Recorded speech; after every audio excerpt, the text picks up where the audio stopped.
Hello, আমি আবার চলে এসেছি আপনাদের জন্য আরো একটা নতুন ভিডিও নিয়ে। আপনারা নিশ্চয়ই গিউ মনাস্ট্রির ভিডিওটা চ্যানেলে দেখেছেন। এখন সেই গিউ মনাস্ট্রির জীবন্ত মমি দেখার পরে আমরা এবার নেক্সট ডেস্টিনেশনে চলেছি, যেটা হলো টাবু মনাস্ট্রি। সারা দিন স্নোফল হয়ে চলেছে, কিন্তু আমরা সেই নিয়েই চলেছি টাবু মনাস্ট্রির পথে।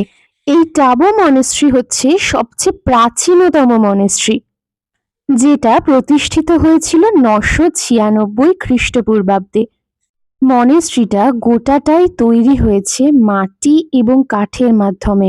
মনেস্ট্রির প্রতিটা কোনায় কোনায়, এমনকি যে পাথরগুলো জড়ো করা আছে সেখানে অবধি লেখা আছে মন্ত্র। এই মনেস্ট্রিতে ঢুকলেই সেই পবিত্র মন্ত্রের ছোঁয়া আপনিও পাবেন।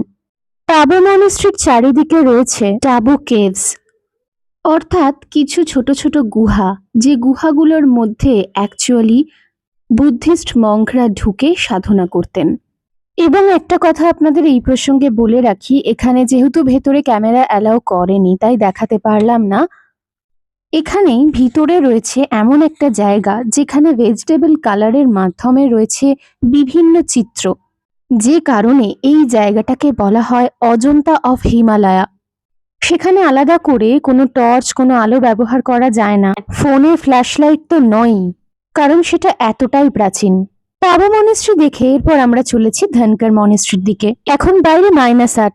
আপনারা দেখতেই পাচ্ছেন যে কি পরিমাণে ওয়েদার খারাপ হয়েছে আর কি পরিমাণে বরফ পড়ছে। রাস্তা দিয়ে যেতেই ভয় লাগছিল, কিন্তু সুন্দরও লাগছিল পাশাপাশি। দেখে যেন মনে হচ্ছিল চারিদিকটায় বরফের চাদরে মুড়ে গেছে। আমরা পৌঁছে গিয়েছিলাম ধনকর মনেস্ট্রিতে।